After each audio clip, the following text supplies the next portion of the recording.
Hola, hola amigos de País Lobo, Radio Mía, Radio La Mega y Despierta FM. Soy Rocío Gambra y esto es un nuevo Política Podcast día miércoles. Juan Carlos Claret, ¿cómo estás tú? Muy bien, Rocío, gusto en saludarte como cada miércoles a través de los micrófonos País Lobo, Radio Mía y La Mega, a quienes nos escuchan en Río Negro y Puerto Octay, como unas Oye, entrañables. sí, Despierta FM de Puyehue, así que también les mandamos Ah, un saludo a ellos. Carola perfecto. Seguiel, ¿cómo estás tú? Hola, ¿cómo están? ¿Cómo está Rocía? ¿Cómo está Juan Carlos? ¿Cómo están todos los radio escuchas de todas las comunas que ya señalaron? Así es, Osorno principalmente, que nos escuchan siempre y también todos aquellos que se suman por las distintas plataformas. Chiquillos, tenemos un montón que comentar. Mira, no quiero ponerlo, pero ayer quedó tanto el circo en el Congreso que bueno, 50 años pasó. El capítulo de ayer, el último minutito lo dedicamos a este tema porque se venía y claro, se vino. Así que tenemos los 50 años, sus comentarios al respecto de la embajadora que ya no es embajadora, a ver qué opinan. Las lluvias, me gustaría saber qué han visto ustedes de el despliegue del gobierno y por último, sí me gustaría que nos diéramos una vuelta porque ayer el tribunal rechazó, no sé si fue el martes 22 de agosto, efectivamente ayer, Tribunal Constitucional rechaza requerimiento para declarar inconstitucional la Comisión contra la Desinformación. Tema bien relevante que me gustaría tener la opinión de ustedes, mis abogados de este programa. Ya, Carola, te doy a ti el pase esta vez. ¿Por cuál de los temas planteados te gustaría partir? Por el Tribunal Constitucional, empecemos eso que es un poco más... Bueno, ayer salió el tema de que el Tribunal Constitucional habría rechazado la solicitud del Senado, o sea, de algunos senadores para que declararan inconstitucional la creación de esta comisión de la desinformación. Y lo vieron en el Tribunal Constitucional y por eh, 3 votos, creo, contra, no, 5 votos contra 2, no, contra 3, perdón, 5 votos contra 3, se declaró inadmisible esta solicitud, este recurso de inconstitucionalidad. La verdad habría que señalar para mí siempre el papel hasta el día de hoy del Tribunal Constitucional ha sido súper importante, o sea, ex ante o ex post, siempre podemos llegar, recurrir al Tribunal Constitucional para ver si alguna norma, alguna institución creada a través de nuestro sistema jurídico puede ser declarado admisible antes de su creación o después de su creación. O sea, no está acotado al tema y siempre pareció importante eh, tener esta institución del Tribunal Constitucional eh, que permite que la supremacía constitucional por sobre todas las leyes acá en Chile. Lo que sí, claro, podemos entrar a discutir si está de acuerdo o no está de acuerdo, si se ha politizado o no se ha politizado, la conformación de repente de este Tribunal Constitucional. Y estuve leyendo un poco respecto de este rechazo y la verdad, claro, ellos decían que se ajustaba a nuestra Constitución la creación de este comité porque formalmente sí se ajustaba. Otra cosa va a ser después de las políticas públicas que pueda dar lugar este comité, porque este comité lo que tiene que hacer es hacer informes, hacer 2 informes respecto a cómo está la situación de la desinformación, de la fake news, si esto atenta o no atenta contra la democracia. Y yo estoy completamente de acuerdo, o sea, para mí la fake news y todo este tema de la desinformación, de las plataformas, efectivamente en el último tiempo se ha convertido en una forma de atentado contra la democracia. Por eso en las campañas, una de mis motores ha sido que la gente, cualquier información que reciben, sobre todo estas informaciones masivas que llevan a través de las redes sociales o WhatsApp, que, que antes de replicarla averigüen cuál es o sea, de dónde viene, quién señaló esto, y que antes de llegar y hacer estos envíos masivos, uno tenga un poco de un filtro y que la gente aprenda a tener este filtro antes de replicar una noticia o, o, claro, una noticia o alguna afirmación de algún candidato o no candidato en ¿cómo se llama? En estas campañas, pero yo creo que esto debería darse en campaña o no campaña. Tenemos que preocuparnos de este tema de la desinformación y la fake news, y yo efectivamente creo que sí atenta contra la democracia. Entonces, a lo mejor un comité, claro, lo que pasa es que está politizado y ahí hay que verlo, pero al parecer, de acuerdo a lo que dijo el Tribunal Constitucional, en cuanto a su formación, a la norma que lo creó, no estaría siendo en contra de la Constitución. Insisto, otra cosa va a ser, después de los informes, qué políticas públicas se quieran crear a raíz de esto. Yo le daría otra vuelta y si es necesario acudir nuevamente al Tribunal Constitucional para ver si las políticas públicas que se crearon a través de son o no son constitucionales. ¿Qué opinas tú, Juan Carlos? Sí, mira, ocurren yo creo varias cosas. Es la información, o mejor dicho, parto al revés. ¿Son las fake news, las noticias falsas, un problema hoy día? Sí, tiene consecuencias que son medibles y no solamente en Chile, sino que a nivel mundial. Entonces, tenemos un problema con el acceso a información, sin duda. La pregunta ¿es mayor burocracia la respuesta idónea, eficiente y eficaz para solucionar el problema? Tengo mis dudas.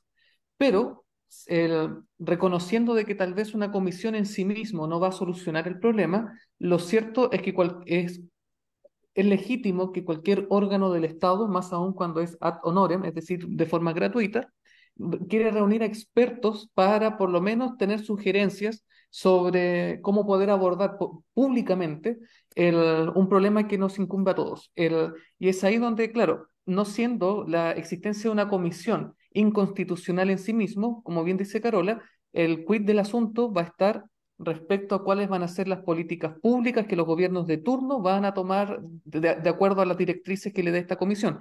Porque, claro, el, lo que yo creo que motivó sobre todo a la Cámara Alta, al Senado, a presentar este requerimiento, es que, claro, en un gobierno de izquierda, un panel, digamos, burocrático para el tema de la información, porque huele a censura de inmediato.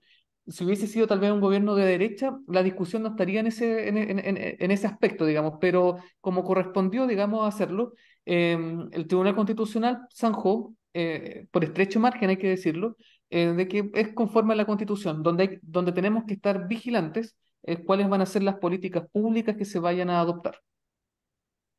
Sí, totalmente de acuerdo con usted. O sea, yo cuando lo pensaba, como bien decía Carola, el primer informe me parece de toda lógica y es saber cuál es el estado del arte, o sea, conocer si efectivamente es un peligro o no y dónde están esos puntos. Y después justamente eso, o sea, dejemos correr y ver cuáles son las propuestas que se van a traer y justamente esa suspicacia que da, donde viene también de la ministra vocera de gobierno cuando esto se presenta, por la forma en la que se da y que nuevamente hay un tema con el Partido Comunista bien relevante. Y aquí me voy a saltar al segundo tema que lo podemos enlazar, que es cómo se dio la discusión el día de ayer en el Congreso respecto a los 50 años, la salida de Pato Fernández y cómo se quiere imponer una sola visión al respecto de un tema histórico. Entonces, totalmente de acuerdo con usted, o sea, aquí el tema no es inconstitucional, hay que ver qué es lo que pasa, hay que dejar correr un poquito la corriente a ver qué pasa. Bueno, y me salto el segundo tema. ¿Qué les pareció? Por lo menos a mí yo voy a decir al tiro, el show del Congreso el día de ayer. Tiempo que no veíamos un show tan triste, ¿ah? Porque claro, antes era ya Gonzalo La Carrera pegándole a otro, ya eran como problema entre dos personas, pero lo de ayer fue un circo masivo en el Congreso Nacional. El, Da cuenta de que tenemos un Congreso bastante a la chilena en ese sentido, y por otra parte, yo no sé si a ustedes les pasa lo mismo, pero todavía no llegamos a septiembre y estoy saturado con el tema del 11 de septiembre. Porque tengo varias dudas. Uno, yo no sé si a mi generación le corresponde o no conmemorarlo, en primer lugar. En segundo lugar, creo que la discusión se ha puesto desde la salida de Patricio Fernández en que hablar del gobierno de la Unidad Popular respecto a un juicio histórico sobre la Unidad Popular necesariamente significa, no sé, si estás en desacuerdo con las políticas de la Unidad Popular, eres violador de derechos humanos, como que se mezclaron ambas cosas. Entonces, eso hace que quienes no vivimos en aquella época y queremos nutrirnos respecto a fuentes históricas, tengamos un problema serio, porque una cosa es poder entender qué es lo que ocurrió en el tiempo de de la dictadura y también de la Unidad Popular, y otra cosa muy distinta es emitir un juicio de valor al respecto. Yo tengo un compromiso férreo con la democracia, no estoy para nada de acuerdo con ningún golpe de Estado, con ninguna dictadura, pero eso no necesariamente significa reconocer de que el gobierno de Salvador Allende fue virtuoso y que el golpe de Estado fue por generación espontánea. O sea, digamos, esa confusión creo que le hace mal a a la democracia.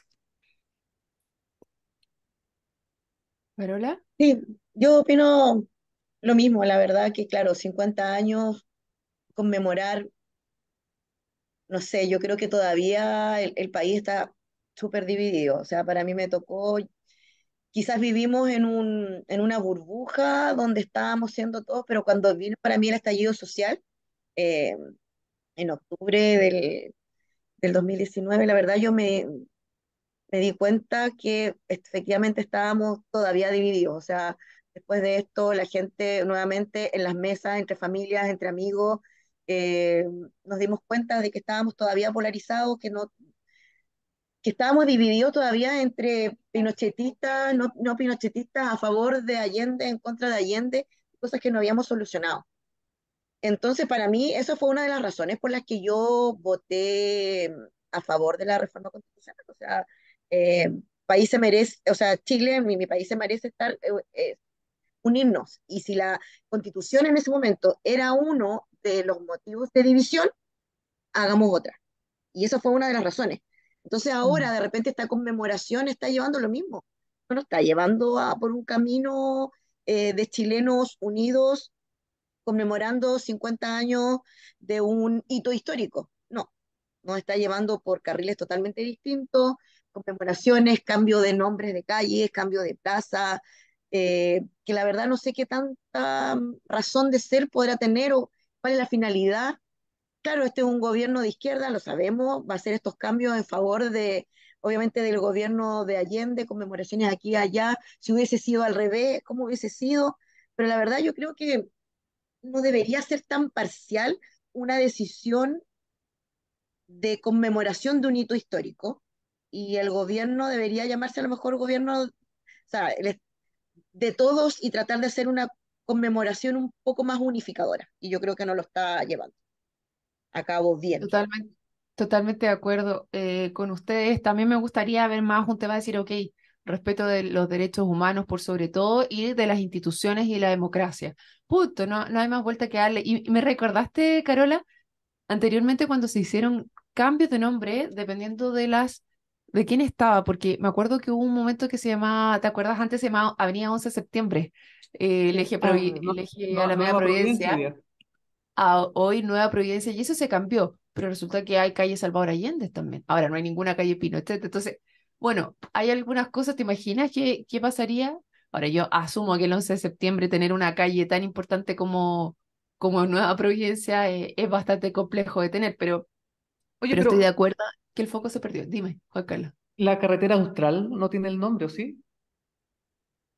Sí, y eso ¿Qué estuve nombre viendo tiene? también los vecinos de la Junta, porque había un Ah, monumento. Sí, los vecinos de la Junta tienen un monumento que crearon en conmemoración de Pinochet y lo iban a sacar ahora el gobierno, pero ellos habían agrupado y señalando que este monumento se había eh, comprado con recursos de la misma gente, no hubo recursos del gobierno de turno y que no querían Igual que fuerte. lo sacaran, ¿sí? Y que no quería que lo sacaran y estaban en contra, o sea, no sé qué habrá pasado eso, pero lo leí la semana pasada respecto a los vecinos de la Junta. Porque claro, ahí porque me ha tocado visitar y ahí, claro, está la Junta, está eh, Santa Lucía, que obviamente es en conmemoración de la primera dama de esos entonces, y ay, ¿y todos era ahí por están, eso? ¿sí? ¿El Cerro Santa Lucía es por ella? No, ¿En no, serio? no, no, Santa Lucía, no el cerro, la Ah, Villa Santa Lucía que está ahí cerca de la Junta en la carretera austral. no tenía idea que era por eso. Pero claro, hay un proyecto también de sacar todo aquello que rememore la dictadura. Bueno, Así vamos a es. ver qué pasa. Ahora, yo también escuchaba varios comentaristas no varios, escuché un argumento en particular que decían en Europa se bombardeaban unos países a otros y sin embargo fueron capaces de crear la Unión Europea al poco tiempo después, con todo lo que eso significó y no están todavía dándose vuelta. Bueno, yo me imagino que en la interna igual siempre tenéis rencillas con tus vecinos, así como Chile con Argentina eventualmente, pero no pasa más allá de eso. Es Y que, acá pero que somos de tu mismo también, país. pero también hay que reconocer que en la experiencia europea, salvo la española, y España es como una isla aparte, digamos, en este escenario, hubo procesos de verdad, justicia y reparación. Pero Cosa acá que acá también. pero acá ha habido verdad, la justicia está por ahí nomás, al punto que ni siquiera se sabe dónde están muchos de los detenidos desaparecidos. Yo creo que esa herida principal es la que, o principalmente, es la que muchas veces se usa o se enarbola precisamente para no cerrar la herida. Y está bien que no se cierre si es que esa verdad todavía no ha sido dicha. Entonces, y en virtud de eso yo dudo que con la muerte de todos los que estuvieron vivos en la época de la Unidad Popular y de la dictadura, se pueda cerrar la herida, porque esa herida se transmite de generación en generación. Sí, el tema es bastante sensible. Pero no sé, Juan Carlos, yo creo que nunca en Alemania se iba a saber completamente todo lo que pasó, ni todos los que tenían que hablar hablaron. Yo creo que hubo casos específicos en los cuales se llevaron adelante y acá también, ¿cachai? Acá también hubo y está bien interesante. Yo igual, a pesar de que estoy como trata del tema de que tú y yo y no sé qué, igual he estado siguiendo el programa Elegidos que están dando en Mega, donde se cuenta la historia en primera persona de el, los distintos presidentes Es muy y bueno, por lo menos, ¿ah? es muy bueno, es recomendable. Claro, y ahí mismo Frey decía, o sea, en el tema de justicia y reparación, acá en Chile rápidamente se hicieron los cambios, se juzgó a Pinochet acá también rápidamente, se trajo, o sea, yo no sé, a diferencia del resto de de lo que ha pasado en Latinoamérica, que ahí lo pone el presidente Frey, ¿qué tanto más podemos hacer? O sea, hay algunos que no van a hablar y por mucho que tú hagas, nunca más van a hablar. Entonces no podemos dejar eso abierto, todo el país, porque hay unos pocos que no van a hablar, ¿cachai? ¿Hasta qué punto tú lo haces, ¿cachai? Y en cuanto a reparación, ha habido reparación a las víctimas. Como sociedad, todas las hemos hecho. ¿Hasta cuánto más Yo creo tenemos que que de repente hacer? ha habido más reparación que verdad. A lo mejor ahí, sí, Hay casos también, también sí, se sabe. hay Entonces es casos. como, ¿hasta cuándo? Yo ahí no estoy tan de acuerdo contigo, Juan Carlos.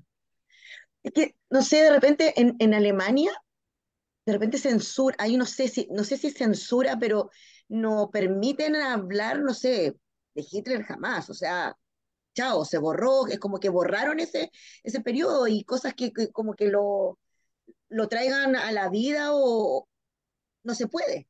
Acá, por Te ejemplo, acuerdas, Carola? ¿Te sí, acuerdas cuando fue el presidente Piñera y firmó un mensaje y que tuvieron casi que borrar la página? Tuvieron que ser alemán ante todo, Deutschland, liberales. Sí. Será- sí. Entonces yo sé que acá no, o sea, acá no- hay libertad de expresión, pero de repente hay gente que debería efectivamente callarse, o sea, ya no sé, pero eso ya viene más por un tema de creencias personales y de lo que hay que, no sé, para la unión del país yo creo que no son necesarias estas cosas y yo no lo veo solamente por el lado de la gente de izquierda o que esté de acuerdo con el gobierno de Salvador Allende. O sea, ahora yo he escuchado y se vienen conmemoraciones del ejército con premios, medallas al Ya, 11 eso de tampoco me septiembre. parece, po. Tampoco. Tampoco me parece. Pero bueno, vamos a ver qué es lo que siga pasando y ojalá se tome un ambiente más sobrio. Decían que, por ejemplo, si no me equivoco, en Uruguay habían también Mm, pasado 50 años y había sido como todo bastante sobrio y más de respeto a las instituciones, a la democracia y a los derechos humanos y listo, ¿cachai? O sea, ok, sigamos, porque si nos quedamos pegados aquí, como nos hemos quedado pegados nosotros también estos minutos, no sé, nos hablamos de otros temas que son más atingentes y relevantes. Así que los invito a pasar del tema. perfecto. Súper. Ya, quisiera ver si es que han visto algo de la evaluación del gobierno respecto a las lluvias, que yo aquí me quiero tomar un minuto para decir, yo ayer decía que al parecer habían aprendido, que Senapret había actuado, habían llamado rápidamente a evacuar, pero me queda la duda si esto fue mucho más fuerte de lo que todo el mundo esperaba, porque igual escuché llamados, por ejemplo, ok, declararon estado de catástrofe, check, muy bien, pero resulta que no habían salido los militares ni tampoco había habido esa coordinación posterior, entonces fue como pucha, ¿no pasó entonces?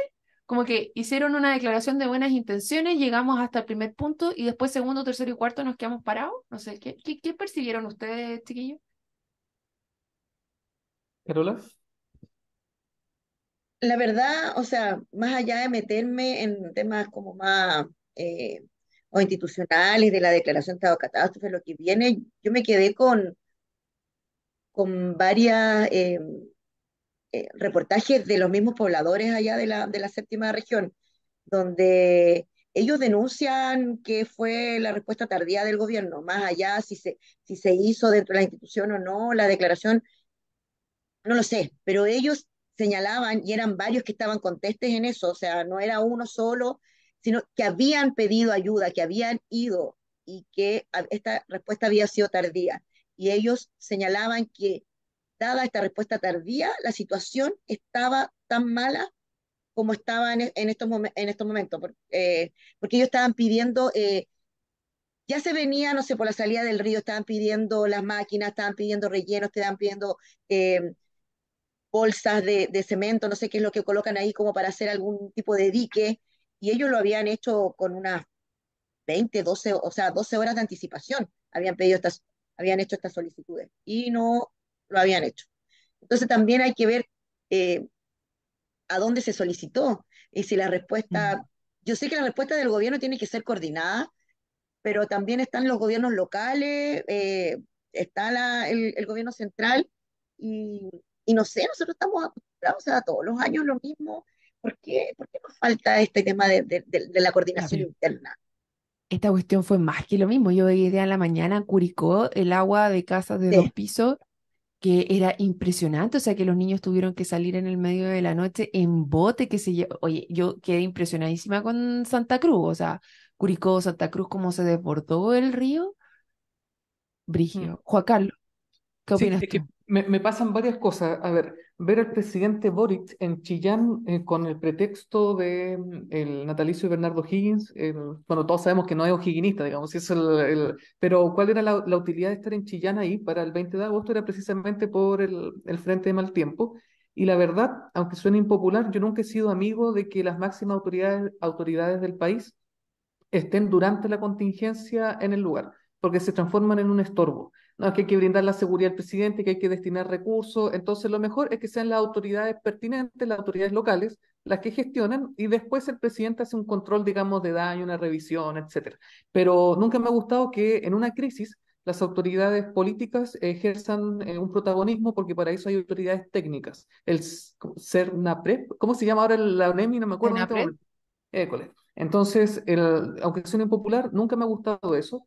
En segundo lugar, el gobierno ejerció un ejercicio de comunicaciones bastante efectivo, a diferencia de la vez anterior con los incendios incluso, donde como que ni siquiera comunicacionalmente se habían anticipado en transmitir un mensaje. Y en eso yo creo que aprendieron la lección y es lo que tenían que hacer.